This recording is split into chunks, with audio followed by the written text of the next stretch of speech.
No, nakakalungkot kasi patuloy niya pa ring pinagpipilitan yung kanyang baluktot na pag-iisip sa mga kababaihan. So parang sa batas natin, meron tayong Anti-Sexual Harassment Act at meron din tayong Safe Spaces Law.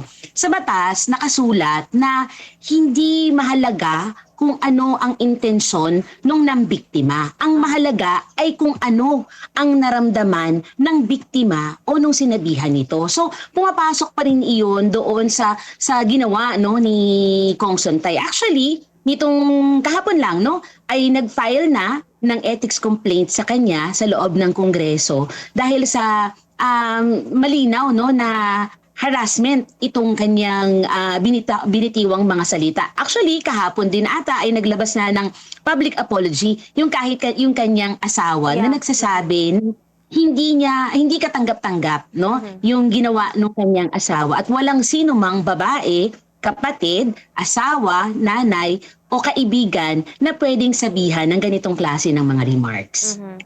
Yes po. Ma'am KJ, anong implication nito? Bakit ganun no na ginagawa pa rin parang tila object, ginagamit ang mga kababaihan no, kapag may mga ganitong klase po ng mga issue uusapin no, na nakakapagpababa tayo, di ba, sa dignidad ng isang babae na nakakalungkot isipin na they're looking us sa ganung pamamaraan na kadalasan yung sexual image yung ginagamit sa isang babae, Ma'am KJ.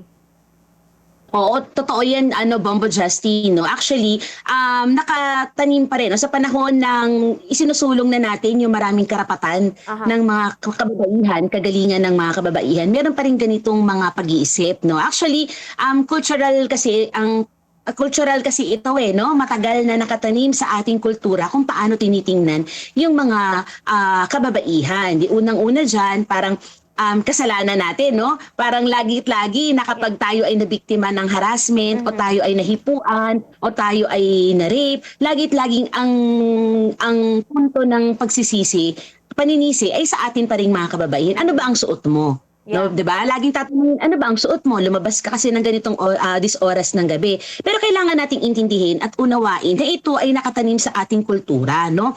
Macho at saka feudal yung kultura na meron sa ating bansa. Nakatanim na ang pagtingin sa mga kababaihan ay mga bagay na pwedeng gamitin, no? O na pwedeng pagkakitaan at pwedeng gawing biro, no? Yun yung nakakalungkot kasi sa kabila nung marami na tayong mga naging effort mula sa women's movement, sa Gabriela at marami pang mga organisasyong pangkababaihan. Marami na tayong mga effort na ginawa para baguhin ito. Pero sa tingin natin, hindi pa rin siya sapat, no? Kaya nga actually sa Congress, nag-ano din tayo, no? Naalala mo, last year lang, nag-file din tayo ng bawal bastos bill, no? Na ginagawang, sa mga campaign ng mga politiko, ginagawa lagi. Meron at lagi talagang mga kababaihan na nakasuot ng sexing damit, na parang yun yung pang-come on nila para dugdagsain ng mga tao, na hindi yung kanilang plataforma.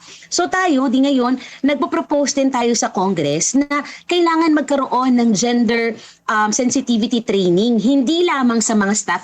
Usually kasi mga staff lang ang laging pinapadalo dyan So gusto natin, pati yung mga kongresista, lahat ng mga kinatawan no, ng empleyado ng kongreso at ng gobyerno ay makakuha ng ganitong klase ng, ng mga gender sensitivity training. Kasi mas mabigat yung implication, lalo na't ikaw ay namumuno. So dapat alam mo yung batas. Dapat alam mo kung paano nagpo-forward ng mga karapatan. Pero kung ikaw mismo bilang namumuno ay nangunguna sa pag-violate ng batas o ng karapatan ng mga mamamayan, lalong-lalo ng mga kababaihan, malaking usapin ito at mayroong problema na kailangan nating i-address. Hindi lang tuwing buwan ng mga kababaihan, kundi buong taon na dapat nating ginagawa at paano nating tinuturing at tinitingnan ang mga kababaihan bilang mga tao, bilang mga babae na dapat na nirerespeto at ginagalang.